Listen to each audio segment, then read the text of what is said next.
O feminismo prometeu libertar as mulheres, mas entregou uma geração inteira de mulheres ansiosas, deprimidas e profundamente solitárias. E o mais trágico é que muitas delas nem percebem que foram enganadas. Olha só que dado impressionante. Pesquisas recentes mostram que, apesar de terem mais acesso à educação, mais presença no mercado de trabalho e mais independência financeira do que qualquer geração anterior, as mulheres de hoje se declaram significativamente mais infelizes do que suas avós e bisavós. Quanto mais o feminismo avança, mais a felicidade feminina recua. Isso não é coincidência, é consequência. A pergunta que ninguém quer fazer é simples. E se o feminismo não estiver libertando as mulheres, mas sim destruindo aquilo que elas têm de mais precioso? E se essa ideologia, vendida como empoderamento, for na verdade uma armadilha espiritual que afasta a mulher da sua verdadeira grandeza? Neste vídeo, eu vou te mostrar o que a Igreja Católica sempre soube sobre a dignidade feminina, uma verdade que o mundo moderno faz de tudo para esconder. Vou te mostrar por que o feminismo não é a solução para os problemas das mulheres, mas sim a causa de muitos deles, e vou te apresentar o caminho que realmente liberta, que realmente dignifica, que realmente faz a mulher florescer. Mas antes de começarmos, vamos pedir a intercessão daquela que é o modelo perfeito de feminilidade, a mulher mais livre, mais forte e mais realizada que já existiu. Ave Maria, cheia de graça, o Senhor é convosco. Bendita sois vós entre as mulheres, e bendito é o fruto do vosso ventre, Jesus. Santa Maria, Mãe de Deus, rogai por nós, pecadores, agora e na hora da nossa morte. Amém. Nossa Senhora, sede da sabedoria, iluminai nosso entendimento, para que possamos compreender a verdade sobre a dignidade da mulher, tal como Deus a criou e a Igreja sempre ensinou. Que este conteúdo seja instrumento de conversão e libertação para todas as mulheres que o Senhor colocar em nosso caminho. Agora sim, vamos ao que interessa. Para entender o que está acontecendo com as mulheres hoje, a gente precisa olhar para os números com honestidade. Nas últimas décadas, especialmente entre as mulheres jovens, os índices de ansiedade, depressão e uso de medicamentos psiquiátricos dispararam de forma alarmante. Estamos falando de uma geração que tem mais diplomas, mais carreiras, mais independência do que qualquer outra na história. E mesmo assim, se sente mais perdida, mais vazia e mais sozinha do que suas avós, que supostamente viviam em um mundo de opressão. Algo não está funcionando, e a resposta não está em mais feminismo, está em menos ilusão. O problema é que o mundo moderno vendeu para as mulheres uma mentira muito bem embalada. Disseram a elas que a maternidade é uma prisão, que o casamento é uma forma de opressão, que depender de um homem é humilhante e que a verdadeira realização está na carreira, no sucesso profissional e na independência absoluta. Só que essa fórmula, que parecia tão libertadora no papel, está produzindo mulheres exaustas, frustradas e profundamente infelizes. E quando elas percebem que foram enganadas, muitas vezes já perderam os anos mais férteis da vida, tanto no sentido biológico quanto no sentido espiritual. Agora, o que a Igreja Católica sempre ensinou sobre a mulher? Algo radicalmente diferente. Desde o livro do Gênesis, a Escritura apresenta a mulher não como inferior ao homem, mas como sua igual em dignidade e sua complementar em vocação. Deus criou o ser humano à sua imagem e semelhança. Homem e mulher os criou, diz o texto sagrado. A mulher não é um acidente da criação, não é uma versão inferior do homem. Ela é querida por Deus desde toda a eternidade, com uma missão própria e insubstituível. São João Paulo II, na carta apostólica Mulieris Dignitatem, fala do que ele chama de gênio feminino, essa capacidade única que a mulher tem de acolher, de cuidar, de humanizar os ambientes por onde passa. O Catecismo da Igreja Católica, nos parágrafos 369 a 372, ensina que homem e mulher têm igual dignidade, mas não são idênticos, são complementares. E é justamente essa complementaridade que o feminismo quer destruir. Porque para essa ideologia, qualquer diferença é sinônimo de desigualdade, qualquer distinção é opressão. Mas a verdade é outra. A diferença entre homem e mulher não é um defeito a ser corrigido, é um dom a ser celebrado. E aqui a gente precisa entender como o feminismo opera na prática, porque ele não ataca a mulher de forma direta. Isso seria óbvio demais. O que ele faz é muito mais sutil e muito mais perigoso. Ele ataca sistematicamente tudo aquilo que torna a mulher verdadeiramente mulher. E faz isso em 3 frentes principais que eu vou te explicar agora. A primeira frente de ataque é contra a maternidade. O feminismo transformou a maternidade, que é a vocação mais sublime e mais poderosa que uma mulher pode abraçar, em algo a ser evitado, adiado ou até eliminado. A gravidez passou a ser tratada como um obstáculo para a carreira, os filhos passaram a ser vistos como um fardo que limita a liberdade, e o aborto, que é a eliminação violenta de uma vida inocente, passou a ser chamado de direito reprodutivo. Percebe a inversão? Aquilo que deveria ser fonte de plenitude virou sinônimo de prisão. E o resultado são mulheres que chegam aos 40 anos com currículos impressionantes e corações vazios, perguntando-se onde foi que erraram. A segunda frente de ataque é contra o casamento. O feminismo apresenta o matrimônio como uma instituição criada para oprimir a mulher, como se entregar-se a um homem em amor fiel e definitivo fosse uma forma de escravidão.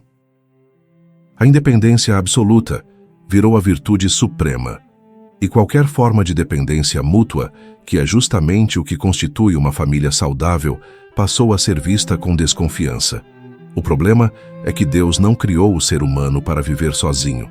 Não é bom que o homem esteja só, diz o Gênesis. E isso vale também para a mulher. Nós fomos feitos para a comunhão, para o dom de si, para o amor que se entrega.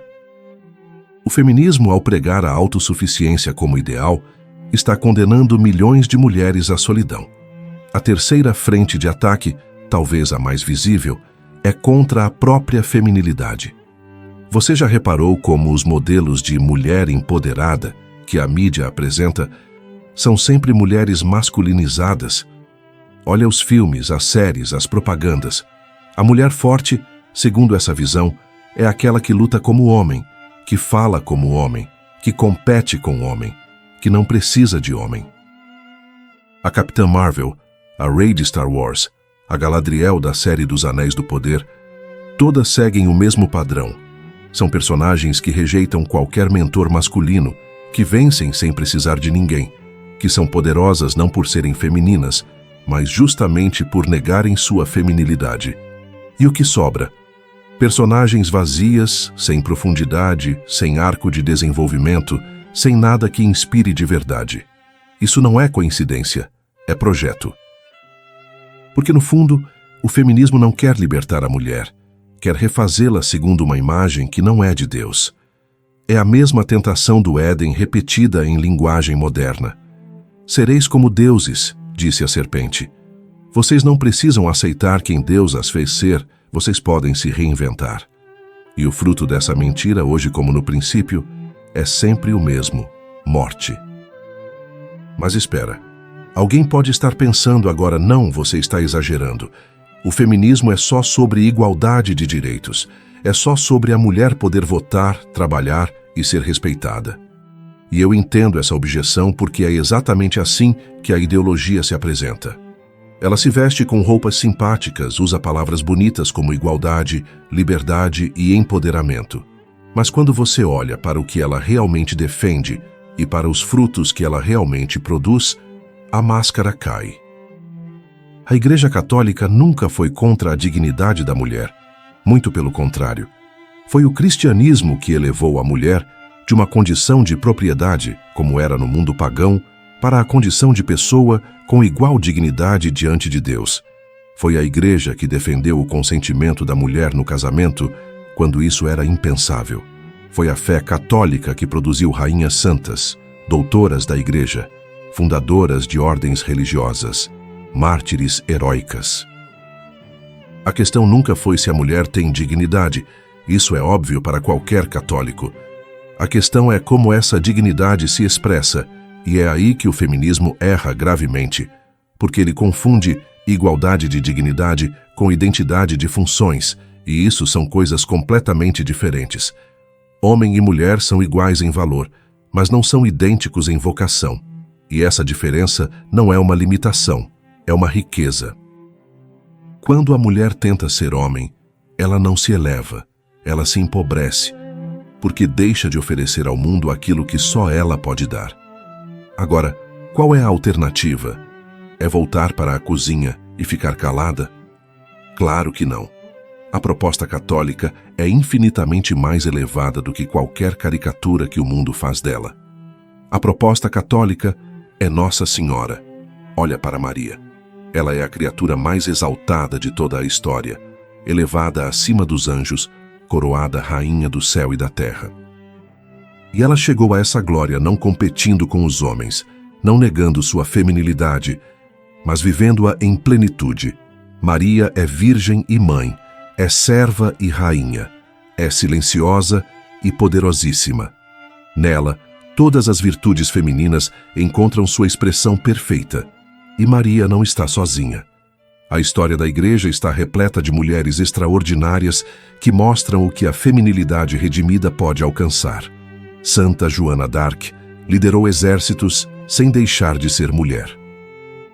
Santa Teresa de Ávila reformou uma ordem religiosa inteira e se tornou doutora da Igreja. Santa Giana Beretta Molla era médica, esposa e mãe, e deu a própria vida para salvar a filha que carregava no ventre. Santa Edith Stein, filósofa brilhante, escreveu obras profundas sobre a vocação feminina antes de morrer mártir em Auschwitz. Essas mulheres não precisaram do feminismo para serem grandes. Elas precisaram de Cristo. E o que fazer com tudo isso na prática? Se você é mulher e está assistindo a este vídeo, talvez sentindo no coração que algo do que foi dito ressoa com a sua própria experiência, saiba que nunca é tarde para recomeçar. A graça de Deus é maior do que qualquer erro, do que qualquer tempo perdido, do que qualquer mentira que você acreditou. O caminho de volta começa com um passo simples: voltar-se para Deus e pedir que Ele restaure em você aquilo que o mundo tentou destruir. Redescubra a sua vocação, seja ela o matrimônio, a vida religiosa ou a maternidade espiritual que toda mulher é chamada a viver de alguma forma. Busque as santas como modelos, leia sobre suas vidas, peça sua intercessão. E, acima de tudo, consagre-se a Nossa Senhora, porque ela é a mãe que vai te ensinar a ser mulher do jeito que Deus sonhou. Se você é homem, pai ou esposo, o seu papel é fundamental. Honre a feminilidade das mulheres que Deus colocou na sua vida. Proteja suas filhas das mentiras do mundo. Forme-as na verdade. Mostre a elas com o seu exemplo o que é um homem de verdade, para que elas nunca se contentem com menos.